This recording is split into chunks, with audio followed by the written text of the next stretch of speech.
Hey there, it's Elliot. Before you turn into this episode, I wanted to pop in and let you know that some exciting stuff happened after we recorded with Gene. So if you want to hear that, stay tuned for the full episode after the credits for a little special audio surprise. Thanks. Hey, Brian. Hey, Elliot. What's the talk of the table? This week, we are sitting down with Gene Koo. Gene, aka Sticky Doodler, is the designer of the twice ENNIE-nominated game, The Bonsai Diary, and the upcoming game, Color Jam. Gene, welcome to the show. Welcome. Hey, I'm so excited to be here. This is like jumping through into your favorite movie and actually being in it. That's the kindest thing anyone has ever said to us. It's so good to have you. Yeah, I love being here. We're very excited about The Bonsai Diary and also about Color Jam. But reading this game just a couple of days ago, I was like, oh man, but we're going to get into this in the full interview. But the experience of reading it and then genuinely by the end being like, I think I want a bonsai tree is very fun and was not what I was expecting going into reading this game. So honestly, kudos on that. Thank you. Thank you. And I appreciate that you don't question whether it's a game or not. So love that. Never. Oh, on this show?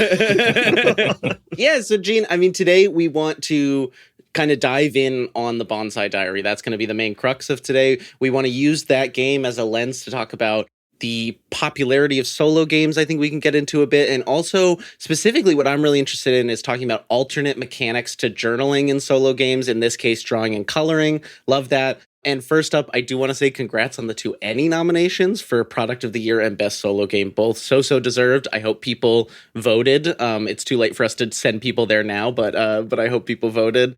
My first question for anybody listening who might not know is, what is the Bonsai Diary?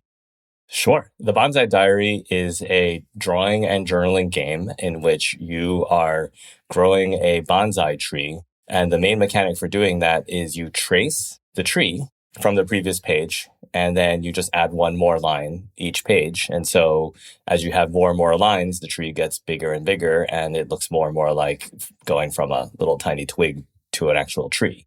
That's happening on the left side of the page, and on the right side, you're doing the journaling. So I didn't actually think of it this way, but it's actually like the 2 different sides of your brain, right? You got your drawing and your artsy side, and you've got your thinking and your journaling side on the 2, and they kind of mesh together. There is such a great element of approachability to this, because solo games can already be a little bit intimidating if someone hasn't done one of them before. It's just a slightly strange experience if you're only used to GM-player relationship. But especially a solo game that has you draw, so many people will be like, well, I can't draw, and immediately turned off. I'm almost one of those people. I'm not quite, but I'm almost one of those people. And coming into this game of being like, the only thing you need to do is draw one line. I'm like, well, I could do that. But the evolution of how that tree will evolve, and then also tracking it with how the story is going to evolve as you're playing through the game. I love seeing things in process. And I feel like that's not an experience I often get with solo games. You're often seeing journal entries come in, and that's interesting. It's fun to see a page fill up, but not in the same way as you're seeing the elements of a drawing come together over the course of time. Yes, I super appreciate that. I actually worked really hard on approachability for this and just about all of my games, because I think what I really want to be able to do is make games as accessible as possible to anyone. There are versions of this game where you were drawing cards and things like that, but I think what I realized through playtesting is I had to handhold people through each step of the way to really onboard for people who haven't done this kind of a thing before. So, it kind of forced me down a path where the story is very set, but it also made it so I could control the experience so that you can onboard anybody who's never played a game or drawn a picture. I mean, everyone's drawn a picture, but you know what I mean? That is feeling not confident about their drawing skills. It is an interesting thing to note that this game takes place over 5 generations and I believe 192 years. As I was flipping through, I saw it in the first page, generation:1, and I'm like, well, how far are we gonna go? So it's cool. This way this game started is I don't know if you know Hatchlings games. They do Inspirals, the game that includes sign language, and they tweeted something, and this was back when that was a thing you could do. They tweeted something back in January 2023 about wouldn't it be cool to if there was this intergenerational game? And this has never happened to me before, and it's never happened since. But instantly, the entire game popped into my head. Like I knew immediately the mechanic of the tracing and the drawing and the idea of the bonsai. All of it came together, and I published it on January 26th.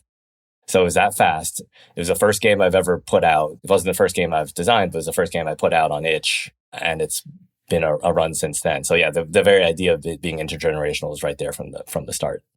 It feels like while you can play this by yourself and you don't actually have to pass the book from generation to generation, the thing that I found interesting about this game is that it is kind of a deliberately slower paced solo game than maybe typical. Like this is a thing that I sometimes run into with Project Echo as a game where like when people are like, how long does it take to play? And I'm like, I mean, you could sit down for like 5 or 8 hours and just blast through the whole game, but like it's really meant to be played in sitting. So how did you think about pacing when it came to this game and like what that experience would be like?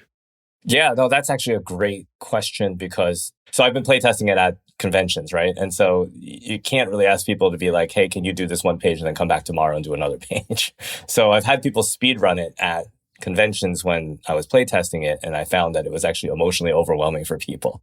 Like if you just keep going and going and going, and I was sitting down with one guy who was like, I don't know if I can continue. This is not emotionally healthy for me to do this. I was like, all right. Like I was like amazed that you could have that strong of a feeling from this game. I didn't expect that personally. I was like, wow, okay. So I've been telling people that kind of as a half joke, but really seriously, like, no, you shouldn't just play the whole thing through. You should like maybe spend 10 minutes a day. And I actually think that could be a selling point, right? Like that you create a little ritual for yourself, make yourself some tea, do the drawing, do the journaling, and then move on with your day so it doesn't eat up all your day, right? And you have a little thing to do.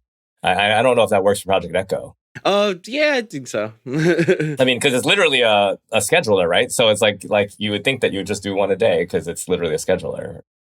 I feel like, especially with this game, because of the themes and the subject material of a bonsai tree, which grows incredibly slowly, I think it's probably only rewarded by doing this once a day, once a week, like really spending time between entries. I know a thing that I read not too long ago was like the binge model of like Netflix shows where you get everything released at once. People love that. You know, you can get through the whole thing. But the thing is, you don't remember the story very well. It doesn't have a lasting impact on your life. And that's why like they've started splitting up like Stranger Things into like 2 seasons. They want people to feel the story more. I'm sure it's mostly probably for money, but there's a little part of it that is to feel the story more. Whereas when you had to wait for like weekly releases on of a show, those pieces of media became like so ingrained in your life, like they became a part of you because you had to wait. I would imagine that this game really would sing with that kind of space allowed to it. Yeah, I agree. I think when I get feedback from players, it's basically when you approach it that way. I guess it's only 80s and 90s kids who remember like setting your clock. And I had an alarm that would go off and remind me it's time to go watch my favorite show. Right? So I don't know if anybody even has that experience anymore, right? The thing that I remember was like there were times where there was a show on after my bed. Like I remember the finale of Walker, Texas Ranger. Like we were away for it. We were at some kind of thing. And I was like, this is the series finale, not the season finale. And I set a VCR to tape it. If anyone has ever tried to tape something on a VCR, like with a timer, it's hit or miss. I don't think anyone has ever actively like figured that out. It's always a crapshoot. And it like recorded late. I missed half of it. And I think I didn't see the finale of Walker, Texas Ranger until like years later because it was gone. It was just not, you can't get it anywhere. Well, look what an impression that made on you. It really did. It really did. I think it has echoed into my life as an audio producer. Like we've got like 3 backups of every piece of audio. Yeah. Like we do so much overkill on audio, and it probably came from the series finale of Walker, Texas Ranger. Those childhood traumas really last. They do. I've never made that connection until just now, but that feels visceral. It does. I'm seeing the connections. So, Gene, I want to drill in a little bit on some of the specifics of this game. I'm curious because each page, right, you've got a drawing, tracing mechanic, and you've got a journaling mechanic. How did you come up with these sort of specific? I'm curious first on like the drawing guides.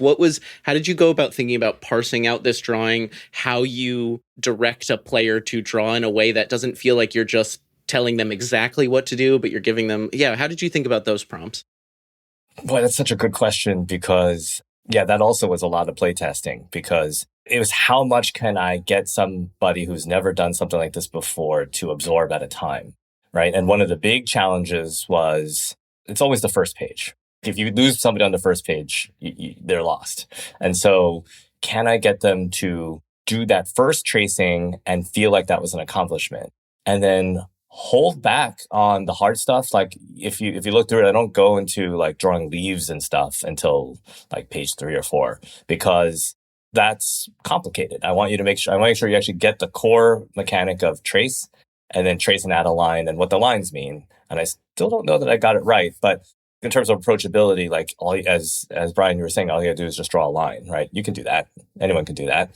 And then just draw one more line and not add anything else. And also just keep saying, it's okay if you don't. Like if you don't do it perfectly, it's also fine. In fact, the whole point is trees are going to grow how they grow. And so if your hand slips, like, hey, that's the way the tree wanted to go, right? And so to really capture that feeling of everything is okay. And if you don't want to draw leaves and make it a perfect tree, like that's also fine. And if you want to like go get stickers and make it a perfect, whatever, like you can also do that. I'd never really thought about this before, but like so many role-playing games that are meant to be played with a group, there is an element of those games saying like, hey, there is a failure is interesting element to it. Having a dump stat is interesting. Having flaws is something that is built into your character.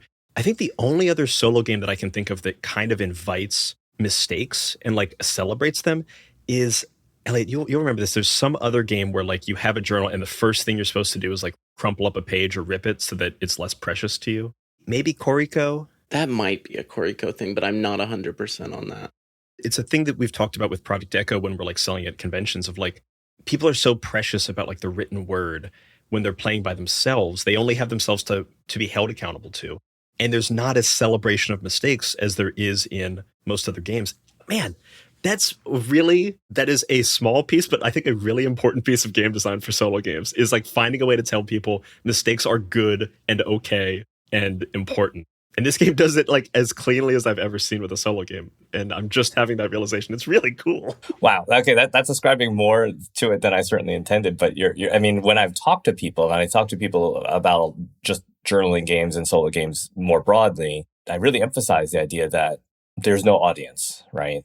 And frankly, you don't even have to please yourself, right? Because a lot of the interesting parts is when you don't really know what you're doing or saying, and then just something comes out of you. But I mean, like, I think this has been the year or two of destructible games, right? I mean, you had Mikey Ham with Two Hand Path. I think you're supposed to photocopy that character sheet, but you that's a doodling game, right? You doodle on the doodle tattoos, and Spine is you deliberately destroy the book. I mean, there's so many games that are about destroying things so that you kind of make the material a little bit more personal and less precious, and maybe you end up with a keepsake too. Another one that I always look at is Yezeba's Bed and Breakfast that you're supposed to like put the stickers in and like write on. I love things that are used. Like I love that like hand-built things, and like when they're fucked up, they tell a story. But also I'm like, ooh, but it looks pretty on my shelf and I don't want to ruin it. there are two wolves inside me. Yeah.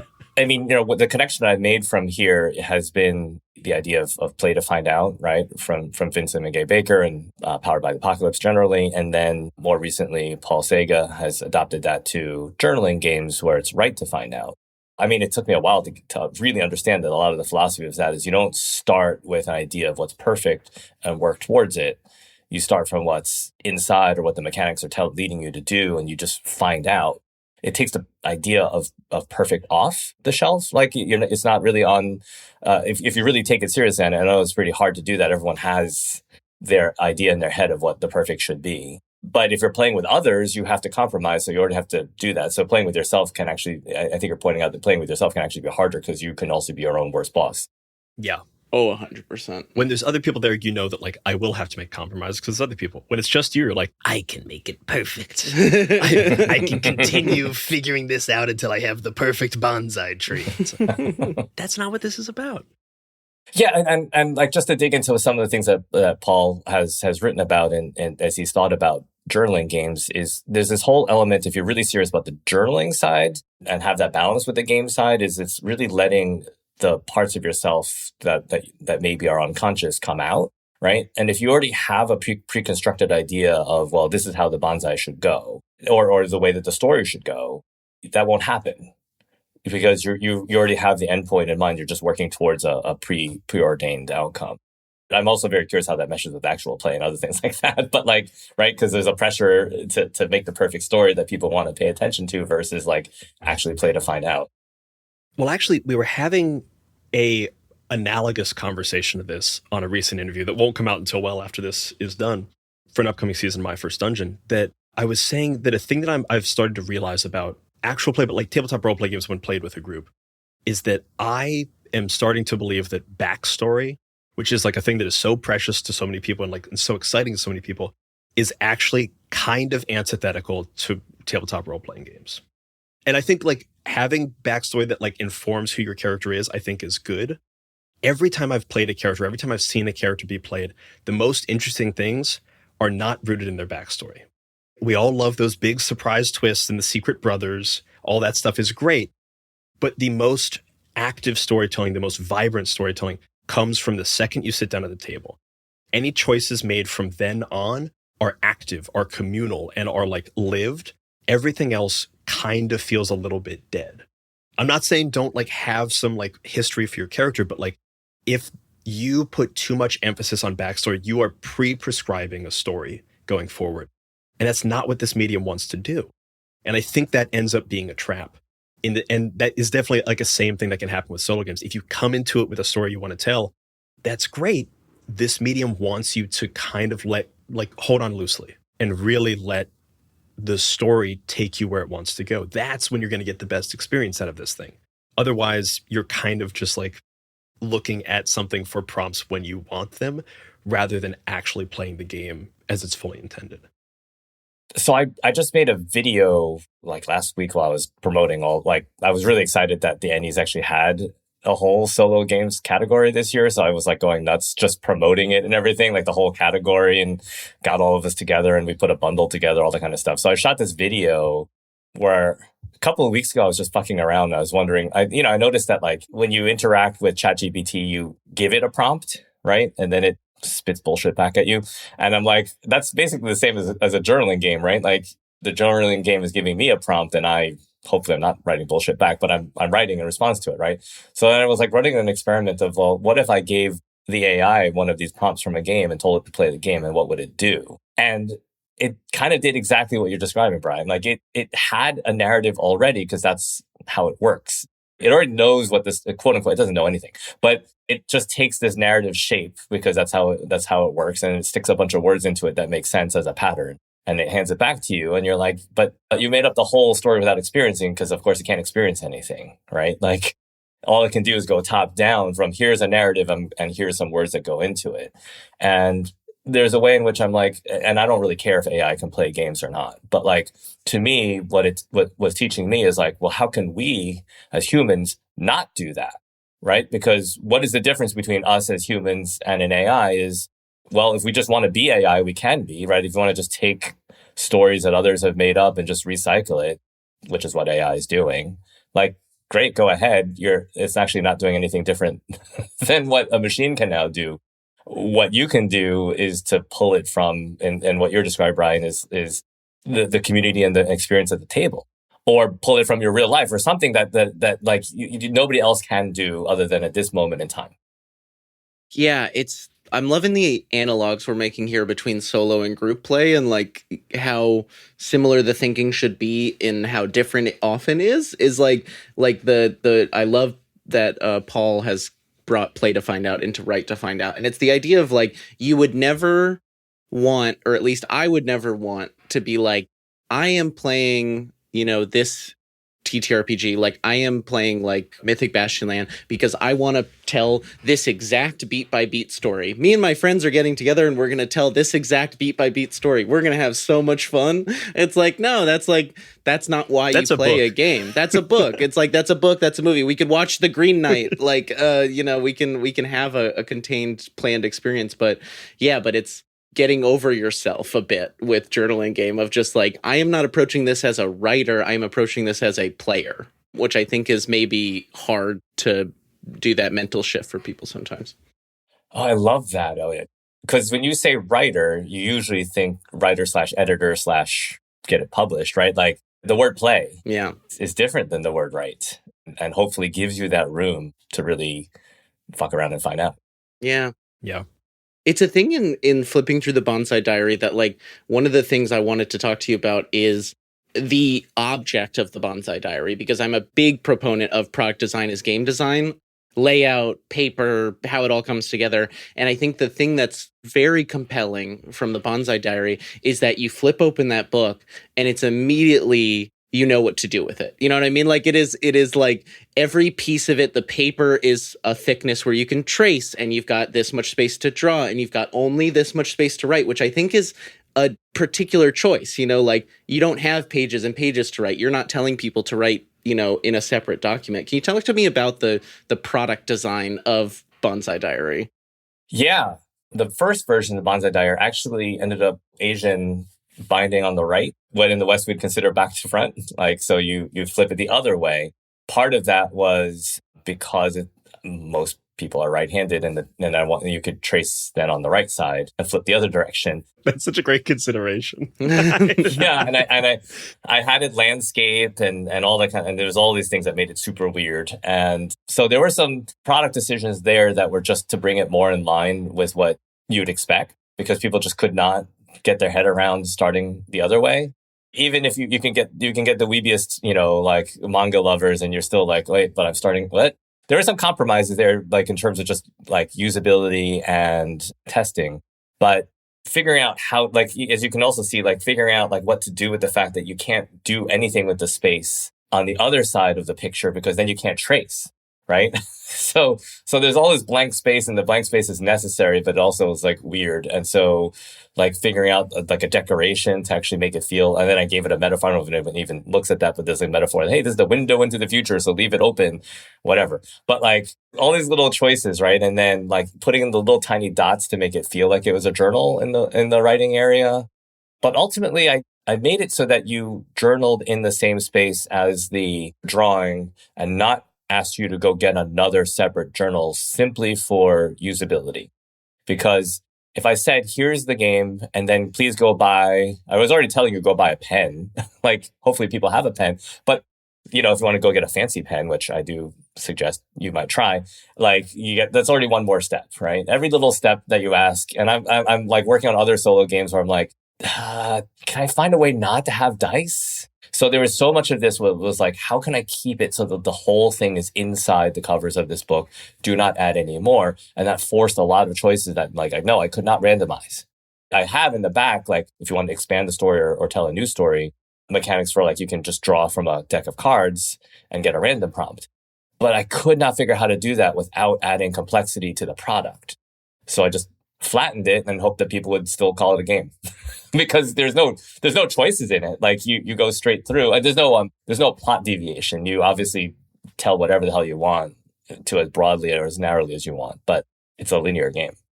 I loved the choice to include the additional prompts at the back. And to me, and you can correct me if I'm wrong, this felt like a version of the game that maybe existed at one point that you still wanted people to be able to play with. And I got to it and I was like, oh, this looks like a typical solo game. Big air quotes that I'm putting over typical.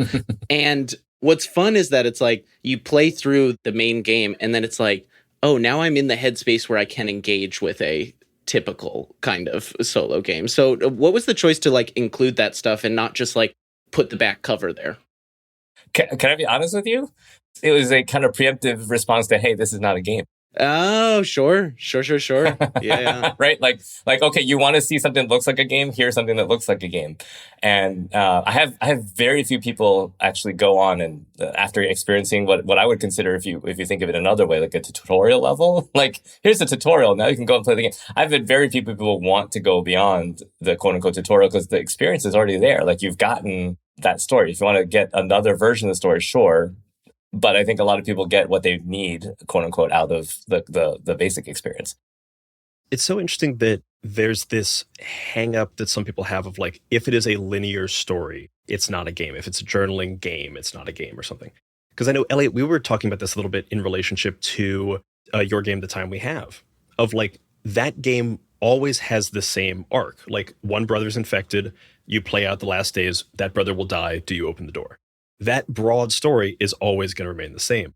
But the choices you make within it will create an infinite fracturing number of possibilities. It is noteworthy that someone looks at a game with a linear story and says, this is not a game, when that is what every video game is.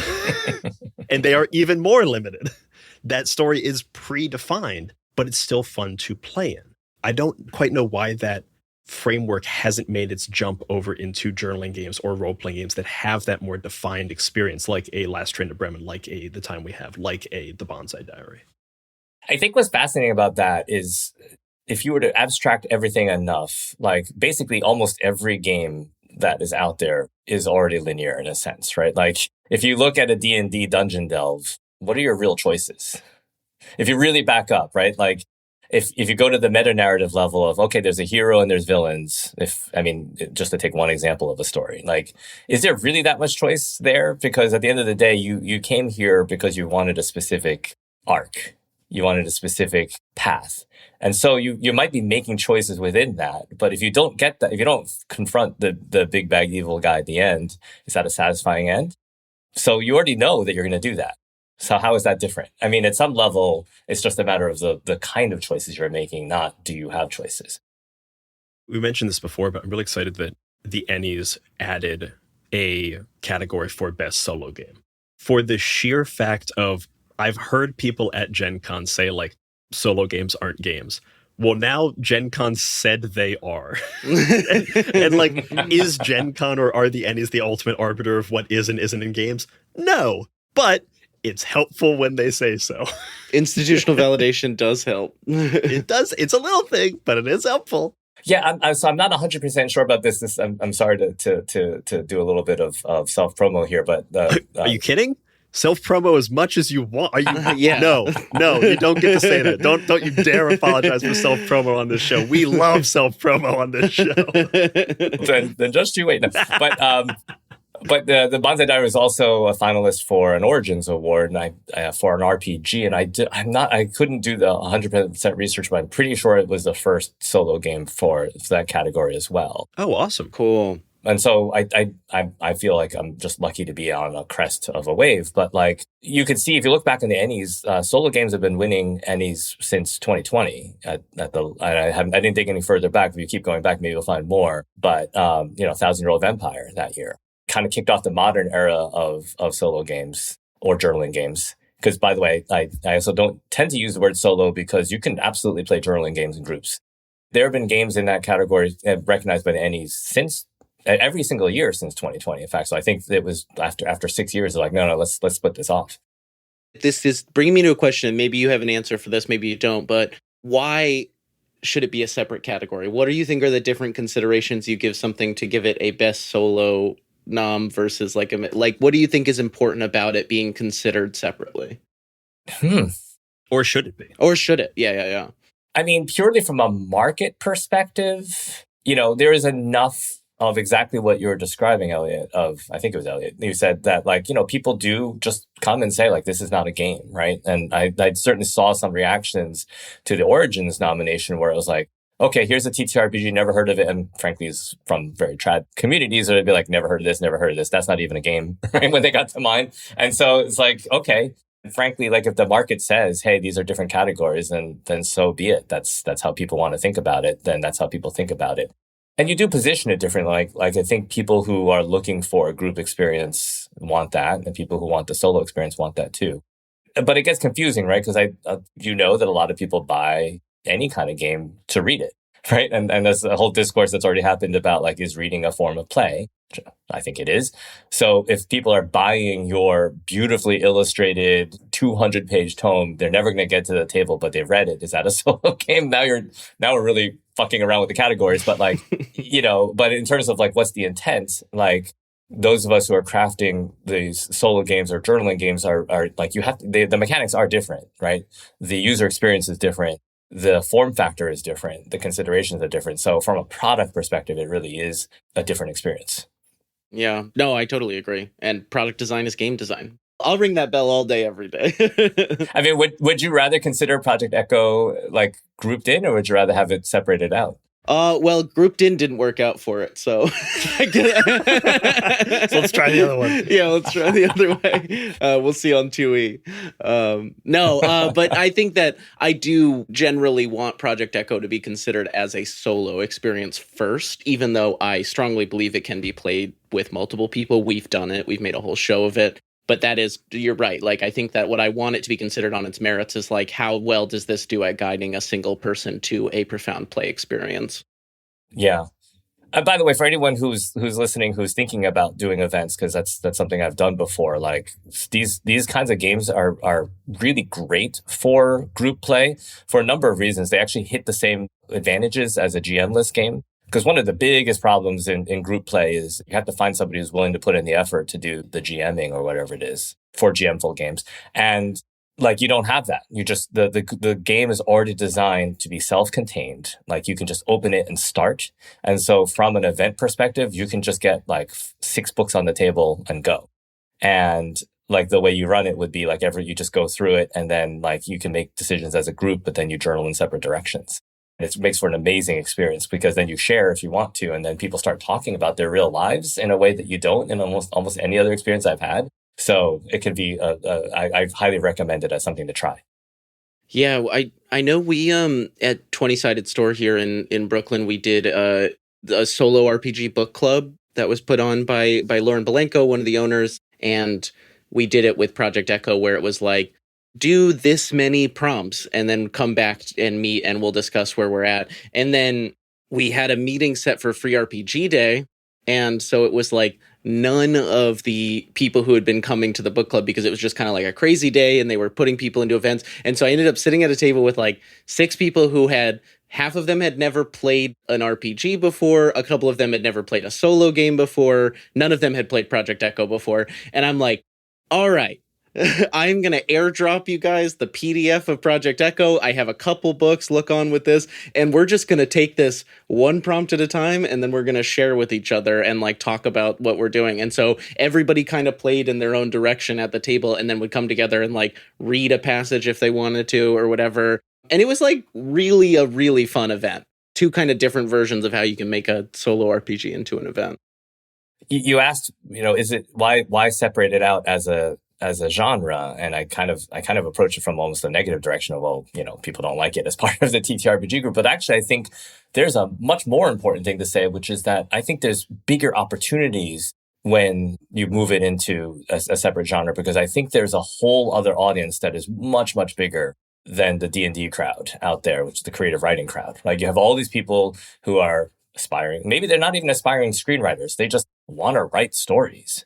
And there's a big industry already out there of like story prompts and, creative writing scaffolds and whatnot. Like, this could slip right in there and hit a whole new audience. And so I think that there's also, just besides separation, I think there's also new market opportunities for reaching people who wouldn't play D&D alone or in a group. Yeah. I keep saying D&D, but you know what I mean. There's also a thing that we talked about on the show a lot about like setting expectations for a game is so important, because it's like, that's the first time you could lose an audience. And if someone is going into a game store with D&D in their head and is looking at role-playing games, they might see like the Wild Sea, Orbital Blues, Triangle Agency. These fit that preconceived notion. And then if they see the Bonsai Diary, they see Project Echo, or they see 1,000-Year-Old Vampire, it doesn't fit the category in their mind. Like, it hasn't been given a subcategory that they can be like, oh, let me readjust. This is a different thing. Now I can judge it on the merits that I assigned to this category. Instead, they have way too many broad ideas of what this should be. This doesn't line up. It is easily dismissed because it is miscategorized a little bit. Yeah, no, that's very true. I've seen that on shelves, and like, if you have a shelf that you put these kinds of games together with the the Wild Seas and those, then yeah, like it just struggles. Whereas if you just put it next to creative writing, yeah, now this is the height of the category. Yeah, rather than the butt of another category. Totally, exactly. Yeah. I'm curious, Gene, like, when it comes to this era of solo games we're in, where does Bonsai Diary fit in this moment of solo games for you? And like, what are you excited about that's like coming, that you can kind of feel as trends in the solo design space, if that makes sense? Yeah, that's a great question. I don't know that I have enough perspective to offer some big picture thing. I think we're in a ferment right now where like there's so many things happening that are all the way from like the choose your own adventure legacy, right? Where like it's more or less a choose your own adventure, either with more or fewer mechanics, all the way to like the full crunchy RPG that happens to be solo with like all the dice and stats and everything. And then just weird shit. Like I put the Bonsai Diary in that category of like, okay, I don't know that you would do another. There's no like, I don't even know what you call it, like powered by Bonsai or whatever, like lineage of other games you could do in a similar vein, right? Like it's not an engine that you can build on, right? And then like a lot of it of experimentation that's almost like meta narrative. Like I don't know if you consider Project Echo like because you're kind of playing around with not books but a printed medium as the play space, right? So there's a lot of like messing around with books, other printed materials and deconstructing it almost. So like, I think there's just so much wild experimentation that like, I think we're at that period where I'm not like, it's exciting because we don't know what's going to emerge from it. If it follows trends in the rest of the game world, I'm very curious how it intersects and it's going to be influenced by, I guess you could call it actual play, but at a minimum you can call it marketing. Like, like certain games are just going to be more photogenic and videogenic and be something that you can show to others and have a level of excitement and others aren't. And so I'm curious how much that is going to influence the evolution as well. Because I've looked at the Bonsai Diary and realized it doesn't do great. You can't podcast about it for sure. Like half of it is like drawing, right? But then I realized even if you were doing video of it, like, again, going back to the idea of like, this isn't about being perfect or whatever. And also it's slow and meditative. Slow and meditative, I don't know. I don't think it plays well on a lot of social media, right? So then you can already kind of feel like maybe like just general marketing will always pull towards a certain direction. But that's about as all I can say. You know who I think could do an actual play of this is I think Sam Dunewald's After Image style of kind of AP. If you haven't listened to it, highly recommend checking out the City of Winter episode in particular. I feel like that kind of thing told in a generational sort of style of a playthrough of the Bonsai Diary, I could see working really well. All right, I hope you heard that, Sam.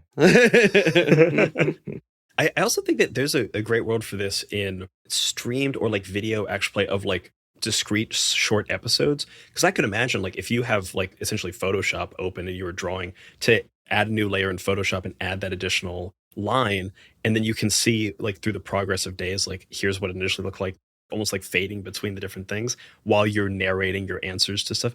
There is someone out there who will do some really cool solo actual play. I haven't seen a lot of it.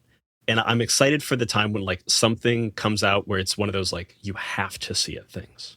Yeah, I mean, there are some great YouTube channels, right? And they tend, like the ones that are out there tend to go towards your more crunchy games. But I think that's just kind of follows a general trend. If you're experimenting, it's generally harder to get traction, right? And that means also a whole new, like, right? Like what you just said, Ryan, is like, that would require a whole new setup versus like, I have my studio set up, I'm going to play the next game, I got my dice camera ready to go, just repeat. As opposed to every single time there's a different thing, I've got a whole new. Anyway, I don't do what you guys do, so I have no idea what goes into it. But I'm just imagining like how much harder it is in general to do any indie game because we're always messing around with new things, and so all of a sudden you have to readapt everything, right? Yeah. That's the fun part, though. That's the fun part. We clearly like it. We've done it 22 seasons of it now, or 21 seasons going on 22. I think 22 seasons of my first dungeon, yeah. Crazy. So, love it.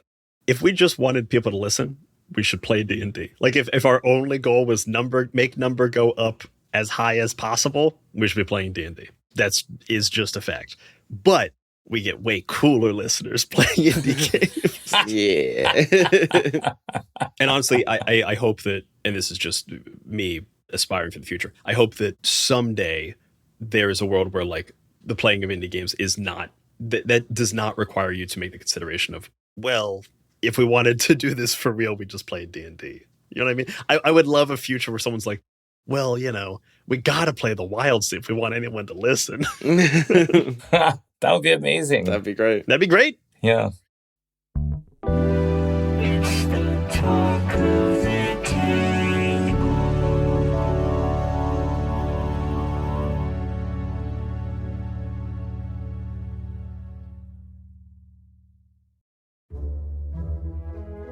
Pocket Bard is the immersive audio app that allows game masters to weave music, ambience, and sound effects seamlessly into their games with just the push of a button. It's intuitive, easy to use, and now Pocket Bard has gone from your pocket to your PC.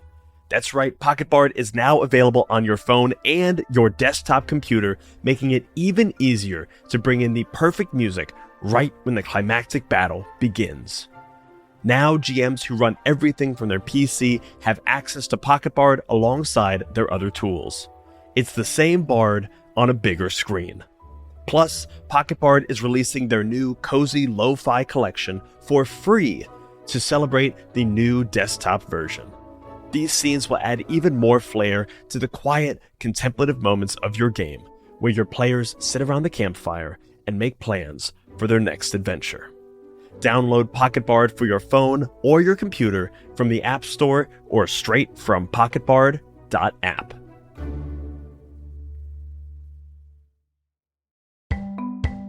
Hero Forge offers fully customizable tabletop miniatures with dozens of fantasy species and thousands of parts to choose from, all within your browser.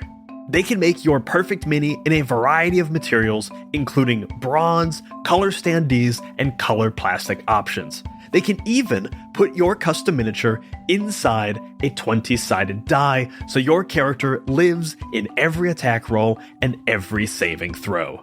And if you like to 3D print your own minis, Hero Forge offers downloadable model files so you can 3D print your unique designs at home. And Hero Forge is constantly expanding its catalog of customization options. New parts are added every single week, and major features like new species and custom posing are updated on a regular basis. So visit HeroForge.com to start designing your custom miniature today.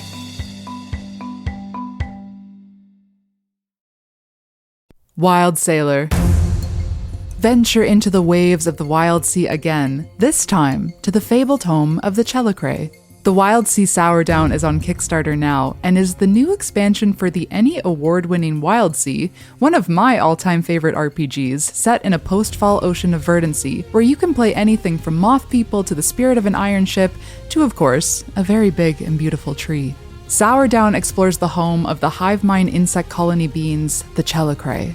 This expansion features over 50 pages of content, including factions and hazards in the new reach of Sourdown, new thematic background and ship options, and an adventure for those who wish to brave the pale groves. Death plays different on rustling waves, and through silk and honey, through spores and sacrifice, the lost reach of Sourdown might be dragged into summer once more. Don't wait. Back the Wild Sea Sourdown now on Kickstarter. Hello, my name is Sam Dunawald, and I'm here to tell you about Dice Exploder, a podcast where each week me and a rotating co-host take one tabletop RPG mechanic, just one mechanic, and break it down as deep as we possibly can. If you love thinking about role-playing games and how they work, this is the show for you. Come listen to me talk to Alex Roberts about Love and Pity, John Harper about elegance and layout, and Mikey Ham about, what else? Exploding Dice! It's an interview show, a review show, a design show, and most of all, a show for anyone who loves these games. Come on down and join us. Find Dice Exploder at diceexploder.com or wherever you get your podcasts. So, Gene, transitioning here a little bit, I know one of the other things you do is that you're really involved with Unpub events. Is that accurate? Yeah, I've been involved with Unpub and Break My Game, a couple of other these kind of playtesting spaces. Yes, absolutely. I'm embarrassed to say I don't know a ton about Unpub events. Can you talk about these events that you're involved with and like what that looks like and maybe how it's sort of helped inform your own design? Yeah, absolutely. So very quickly, Unpub is a nonprofit organization that's dedicated to helping tabletop designers get their games play tested and out in front of players. So Unpub runs these big place testing events at the major conventions and has its own major convention. So if you go to PAX Unplugged or Origins, there will be an Unpub like space there, where you can get a table and you book a certain number of hours and people just come and they play test your games. So traditionally, it's come out of more of the board game side, but I've brought RPGs. I've tested the Bonsai Diary multiple times at multiple Unpubs. And so there are more and more other kind of games, not just board games, but RPGs there. Heather O'Neill of Ninth Level is on the board, so has been kind of pulling in more RPG stuff over time. And then there's another network called Break My Game, which also does more like monthly meetups in different regions all over the world, actually. And so these are all spaces that have like regular, get your game in front of real people and playtest, which I think a lot of on the RPG side, it's harder because, right, like your sessions can be longer. You might need more dedicated players and repeat players. So it's a little bit of a harder model unless you're doing one shot type, or very, very light RPGs to fit into. But actually, maybe that has, to your question, how's that influenced my approach? Like I have very much thought about like very small pick up, put down games rather than like, here's a big campaign that you've got to throw half your life into. Almost because of the playtest format, I haven't thought about this before. Almost because of the playtest format, like I've kind of shrunk something down to like, and also because that's what I want to do. I want just people who've never encountered D&D to be like, oh, this is my first story game. And not even position it as anything related to D&D. Like you're coming for some board games, here, go play this thing. This isn't a board game, but I kind of like it. Yeah, it kind of goes back to that thing you were saying about accessibility and like thinking about that through everything. And it feels like that is core to your design based on this game. And also you've got an upcoming game that feels like it's in that zone of like super approachable, and that's Color Jam. Like we were really excited looking at the pictures of Color Jam because it just seems so easy to pick up and play. Could you tell us about what Color Jam is? Yeah, sure. So quickly, Color Jam is basically it's color by number, but there's a puzzle in it. So if you imagine having a color by number page, but then you have your crayons lined up 1, 2, 3, 4, 5, 6, let's just say. And then if you color with number 3 and it's yellow, you take that 3 and you put it at the end of the row, and now it's 6, and whatever was 4 is now 3, and all the numbers shift, right? So it's a self-evolving puzzle in terms of how you color the page. But the really interesting part is that we've designed the pictures so that there's interpretation as to how you color the picture. And so what we really want people to do is, it's a cooperative game, but to have people have a conversation about what story is this picture telling. And so as you're coloring, you are, 1, trying to work out the puzzle of it, and 2, trying to figure out how to negotiate with the other players. Like, well, what is it, nighttime or daytime, right? And is this thing here, is that the cat's tail, or is that a wisp of smoke? And so that you kind of go back and forth between that. And then sometimes this kind of goes back to what we were talking before about the way mechanics sometimes drive you in a particular direction. Sometimes the numbers don't let you color it in a certain way. And then the really fun part that I see people do is they just change the story to match what they had to color. One of our test pictures was like the tarot card, the Fool. And at one point in one of my playtests, somebody just had to color his leg yellow. I'm sorry to go here, but they're just like, okay, well, he peed himself. Like, and so just watching people like go through the game part of it and puzzle through the puzzle is fun. But then watching them tell and change the story as they go, that's really the thing that is what keeps people coming back to that game. And just very quickly, as far as the approachability, like we've play tested the hell out of onboarding. We needed to make sure that you could pick this up and immediately start playing. And so we took a lot of cues from mobile games, which I think more of us in tabletop should really be looking at. We built a starter level where it was just like 1/10 of the size of a full page. And then all the instructions were around it. And it was like, okay, now do this one thing. And then literally walked you one step by one step by one step and we tested just that over and over again until we knew that the onboarding worked. And I would love to see more games like take that lesson from mobile games of like, you got to get them to do that one thing. Okay, now what's one more thing? And now what's one more thing, right? If there was a 1-a-day version of this, like Wordle, people would play it like hotcakes. Oh, yeah. When we were prepping for this interview, I was talking to Elliot, and there's a thing about Color Jam that I feel like this might sound negative, but I think that this is actually like the height of a compliment I could give to this type of game. A single one of these would fit really well on the back of a cereal box or a kid's menu as a game. Hell yeah. And like, think about that. What game designer is ever trying to compete with tic-tac-toe. You know what I mean? Like, to knock tic-tac-toe off the kids menu board with a new like color by numbers puzzle game is huge. Oh man, that would be a dream. Yeah, that was one of my dreams also for one of my very, very first game, which was how I got my moniker, Sticker Doodle Town, where like you just took stickers and then it was like Mad Libs and you put them on the page. And I had this fantasy of like it would be like the kids menu, right? Like all this kind of stuff. It was too hard for that. But you're right. Like to me, I absolutely take that as a compliment. Like if you can bring it down to that level of simplicity that a family could show up and then you could slap it down on the table and immediately get your kids to start playing it. Imagine an RPG that could do that, right? Like I feel like if that could be like a jam or something, like kids menu jam. That's really good, actually. I love that. Yeah. Can you do it, bring it down to that level of simplicity? Then we've got something that could compete in the market. Like I think that'd be amazing. Kids menu jam, and the judge is a mother who has not slept for 72 hours. And she's like, okay, which one of these is going to make my kids shut the fuck up? Okay, it's this one. And you literally have to take it to a restaurant and try it out there. Yep. That's awesome. We got to test more RPGs under the fire of children. Ooh. Oh, I could go on about that, but we're probably running out of time. Yeah, I really love it. I really am excited for Color Jam. I'm curious, like, what are the plans for this as like a product? Is it going to be like a book of these kinds of puzzles? What is that going to look like? And I know you've got maybe a Kickstarter on the horizon as well for it. Yeah, so Lunar Punk is the publisher for this game. They're a startup that's really focusing on tabletop, more kind of board game leaning, and really focused on games that are multi-victor, which for us in RPG world, like we don't even have winners, right? But in board game space, like having games that are like not necessarily competitive or cooperative is weird. So they're kind of exploring a lot of that space, and Color Jam fits right into that because it's cooperative, but there's this tension that we're creating between players about like how to interpret the story. I do have a publisher, and actually it's a co-design between myself and Joe Kell, so I'm not the only designer on this. And when we started out, by the way, the goal was Joe hated coloring because of trauma inflicted, and as with the truth for many of us, inflicted during elementary school. So it was like, how do we make a game that somebody who is traumatized by crayons is going to actually want to play? So that is going to Kickstarter, and the idea is actually to get it both something you can buy physically, but also print and play.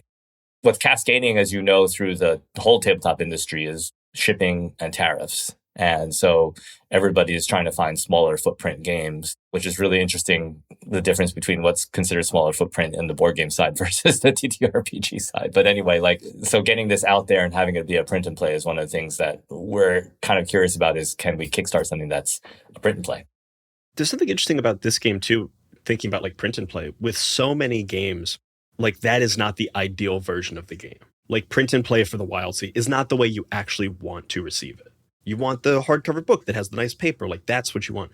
For this, print and play is kind of the way you want to like. I'd love to have the like children's like, book and that has like the kind of felty paper and stuff and that you can color in. But also like if I was in school and I got one of these that my teacher printed out, I'm like, this is the ideal format. This is what I want. Same thing for anyone who's going to play it. Yeah, if you actually play it, like you're gonna want to print it out like 5, 6, 7 times, right? Like, yeah, I fucked this one. I gotta figure out the puzzle this time. Let's do it again. Print it again. We're gonna do better this time. Yep, exactly, exactly. Or play with different group of people. It's fun how that is replayed. And it almost goes back to the previous point about like, well, there's really no change to the picture. It's the same picture. You know what I mean? It's linear in that sense, but like you can color it a completely different way next time and with a different group of people, and somehow it's still an experience. So yeah, that is actually the goal. Absolutely. This is just me thinking about like, I would love to, because I wake up every morning and I do like 4 one-a-day puzzle games. I would love to have a Color Jam puzzle game every morning that's like, make sure the 2 pepperonis are the same color. That is exactly, well, that was our tutorial, right? Yeah. And actually you can still download the earlier versions of it from my itch page, like when we were playtesting it. So the publisher hasn't told me to take it down yet. So if you want to go get like 4 puzzles, we have them. Go get it now before it's gone. Go get it. So, Gene, before we get you out of here, I want to circle back to the beginning here with Bonsai Diary. And one of the things I loved about reading through this game is the bits of like education on bonsai and history and stuff that you included. And I guess that my kind of closing question here is like, from the actual real world practice of bonsai, what does that have to teach us about solo gaming and game design and maybe games in general? Wow. Okay. That's a great question. Because I'm going to admit I'm not like a bonsai expert. I've managed to kill most of the bonsai if anybody is asked by the stupid joke I've always said is like, I don't know if this is a role playing game, but it is definitely a fantasy game because the idea of keeping that tree alive is most people's fantasy, right? But what is that's a really good question, because if anything, most people's practice of bonsai actually goes against a lot of the things we were talking about. Like, you actually do try to beat that tree into your vision of what the tree wants, right? Like, you wire the hell out of it. You're like, you start molding it into shapes that the tree does not want to go into, but that you do find in nature. And so you're trying to emulate these trees that are out there in these extreme environments. And so in some ways, it's like, you're not playing to find out. You're like, I already know what this tree is in my mind. Now you do have to cooperate. You do have to work together, you and the tree. So yeah, I don't know. I almost feel like it's almost like I'm gonna have to think about that. you really put me on the spot. Sorry to hit you with a hardball at the end there. No, it's such a good question. I mean, can I be really honest with you? Like, I included a lot of those facts in the book because I'm like, there's a lot of blank space once you go past the instructions. I really loved it. Oh, so did I. Yeah. I liked learning about it. Yeah. Yeah. Well, they and then I realized, they do set the tone, right? And then like, maybe the thing I would say is I'm not sure that bonsai have anything to, like, I'll have to think hard about that one. But like, in including those facts, it was another way to do its own kind of world building, right? Like, I wanted to set the idea of things being contemplative. And so a lot of the quotes that are there are about bonsai as a practice being calm and thoughtful and reflective, and not like you just go in there and cut the shit out of something. If you do that, you're going to kill the tree. And so I guess I would say that in thinking about it, it's almost like a challenge that I guess I took up, which is, most of the time when you think about games, you think excitement, you think like adrenaline. Soccer is a game, by the way. So we just saw that. Like, it's not necessarily our kind of game, but it is a game, right? So when you think game, you think gambling, you think poker, you think there's all these things that are about like high emotion, fast, rapid. And then can you have a game that is the opposite? Can you have a game that is trying to be slow, to be deliberate? Like A Gentle Rain is a board game that really tries to do that, right? But there's not a lot. And I think that if we're going to be a real artistic medium, it can't just be that we only have a small range of emotions. We have to be able to do the dramas, and not just the dramas that have all the tear-jerking scenes, but also just the dramas that have like the deep, whoa, like, let me take a moment and breathe here. Can we challenge ourselves to broaden the breadth of like what kind of emotions we can tap into as humans? So it's not just the adrenaline, that like you can make room for something like a tree. I think that's a great answer. That was Talk to Find Out. Talk to Find Out. That could be the name of this show. I tell you what. That could totally be the name of this show. Wow. Also a great TTRPG interview show title for someone to steal. Someone take it. Talk to Find Out. Yeah, someone Talk to Find Out. Gene, we've come to the part of the show where we ask you the question we ask everyone who comes on Talk of the Table, and that is, what are you bringing to the table? And this is just our cute way of asking you for a recommendation of anything to our audience. It can be in games, out of games. It can be to go outside and take a deep breath. Gene Koo, what do you bring to the table? I'm going to actually almost like flip this question, because I think presumably you're supposed to talk about not games. But like, I kind of want to at least throw out the idea that like, game design is a hobby in itself. When you think about things that you do for fun or for reflection or whatever, a lot of us think about playing games. And then when we think about designing games, we think of ourselves as making a product, as you were saying. But I think there's another thing that's emerging, that like we are starting to approach game design as a hobby into itself. Like, people design games for the fun. And people have, like, always. Like, if you've taken, I don't know, like everyone has Monopoly, and then, done your own house rules on it and made it impossible to play, you've done some small amount of game design. One of the things that I think is really cool is like, I know a lot of your listeners are game designers, but then a lot are also players, and like, go just make something. Take a game and mod it. Like, I know a lot of people start with like Magic and then just make their own cards. Enjoy game design as something that you can do as a hobby. Like, even if it's just something as small as just like house ruling something, right? Like creating a mod, as we would say, a module. And one thing that I want to just do my last promo on that is upcoming is we are putting together this Tony Tran, who is a board game designer, and I are putting together for PAX Unplugged is an event called These Games Are Not for Sale. And what it's designed to showcase is exactly this, is game design for the art and the hobby of designing, not because you're going to go pitch it to a publisher or you're going to turn it into a product. And it is a product. I mean, like, we've talked about product. I have deep respect for product design as approach, but like, there's also this expressive side of like tapping into game design as a way to say something about the world. And often when you do that kind of a thing, you can't sell it. Art is art.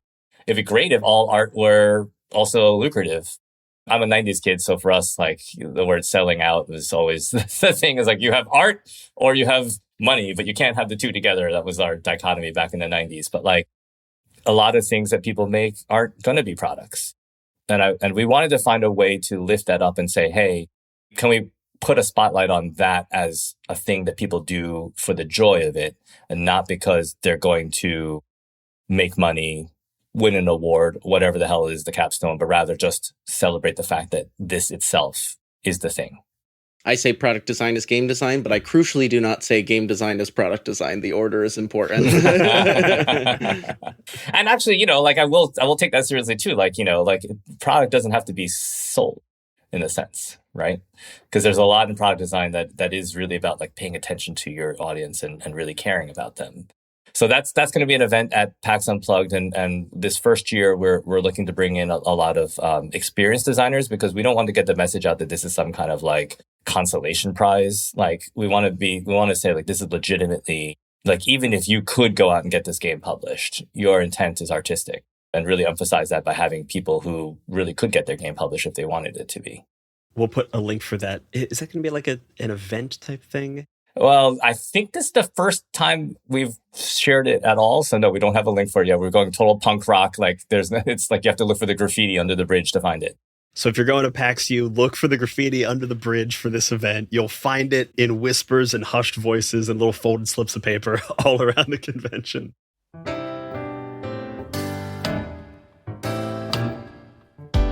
Gene, thank you so much for coming to the table. Do you want to let people know where they can find you online if they're looking for you, and also where they can find your game? Yeah, absolutely. I am Sticky Doodler on Blue Sky and on itch.io.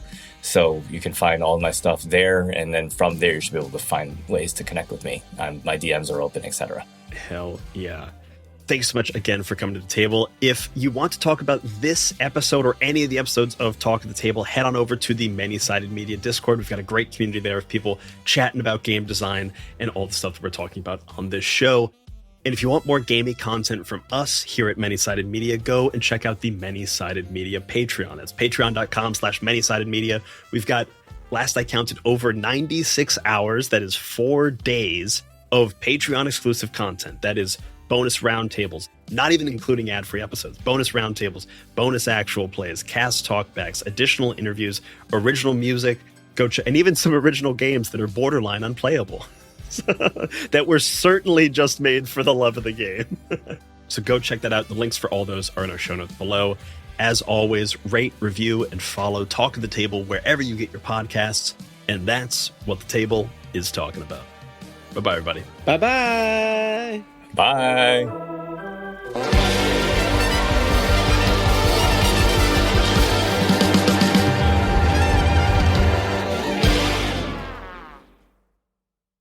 Just a few days after this conversation, Elliot and I found ourselves in Indianapolis for Gen Con 2026, and on Friday night, we found ourselves at the ENNIE Awards, where this happened. Okay, guys, coming in hot with Best Solo Game. And your silver ENNIE goes to The Bonsai Diary.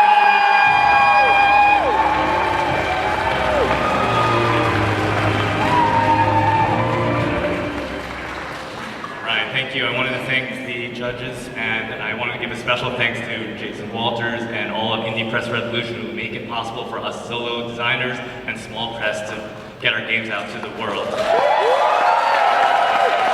I especially want to thank the judges for creating this category this year. It's really exciting to be part of the inaugural class of solo games.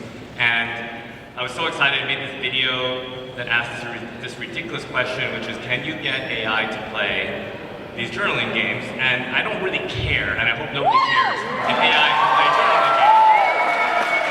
But what I do care about is how do we play games as humans? Because if AI can play the game, then the question is that game really worth playing?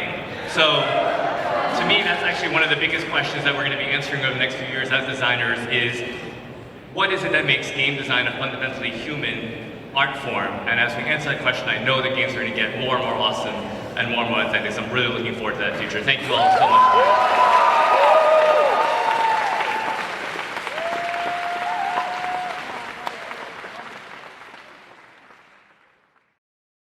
Most people don't realize how much their personal information is being bought and sold every day. Data brokers are making billions, pulling details about you from public records and the internet, and then packaging and selling it, usually without your consent. That's how your information lands in the hands of scammers, spammers, even stalkers. It's why you get endless robocalls and why ads seem to follow you everywhere. That's where Aura comes in. Aura actively removes your data from broker sites and keeps it off. They also instantly alert you if your information shows up in a breach or on the dark web. But Aura goes beyond data protection. With one app, you get a VPN, antivirus, password manager, spam call protection, dark web monitoring, and even up to $5 million in identity theft insurance, all backed by 24/7 US-based fraud support. Other companies might sell just credit monitoring or just a VPN.